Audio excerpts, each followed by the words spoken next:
it's easy to think of the courage that he showed as he fought cancer, but I'm going to remember him for the true professional that he was, the good, kind person that he was, the dad that he was. I think he took more pride in that than anything else. There is certainly a sense in this building of tremendous loss. We're all going to feel it for a while. I didn't actually know if I could speak on this, but it just jumped into my mind. As cool as the other side of the pillow, forever will be ingrained in my heart. My heart. It's very tough, and you know, as a player, first of all, that's when I met Stu, and as an athlete, you don't like to think this, but in dealing with the media, you do have favorites. And you do have people that you give them more information. And because he was always so fair.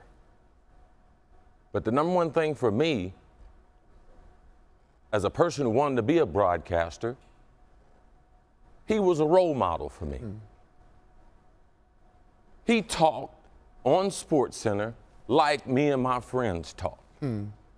He did it his way and was great at it.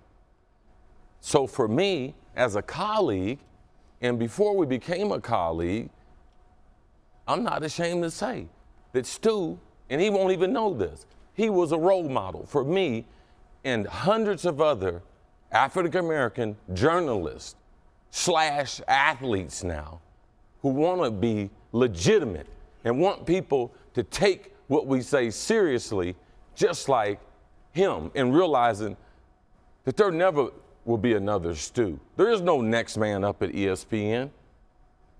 There'll never be another Stu Scott.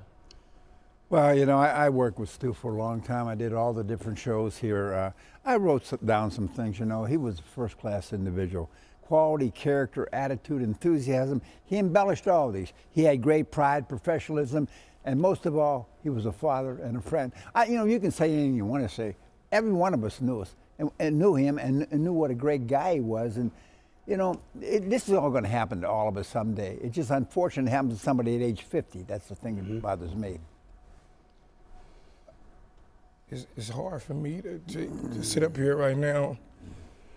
And I look back on my rookie year when I was drafted in the National Football League. First commercial I ever shot was with Stu. Kobe Bryant, myself, and it was for ESPN and SportsCenter.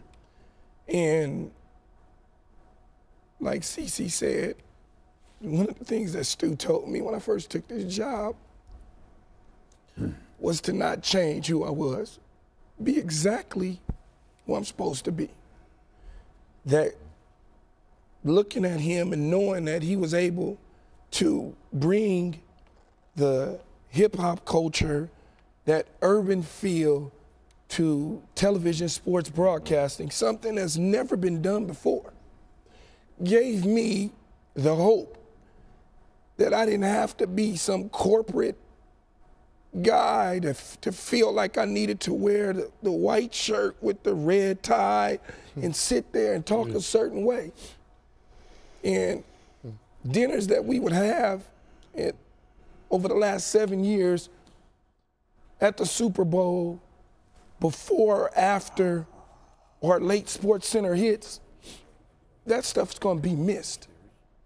And anytime I have 2 daughters of my own, and I know Stu had 2 kids, and anytime you leave this earth and you leave them behind,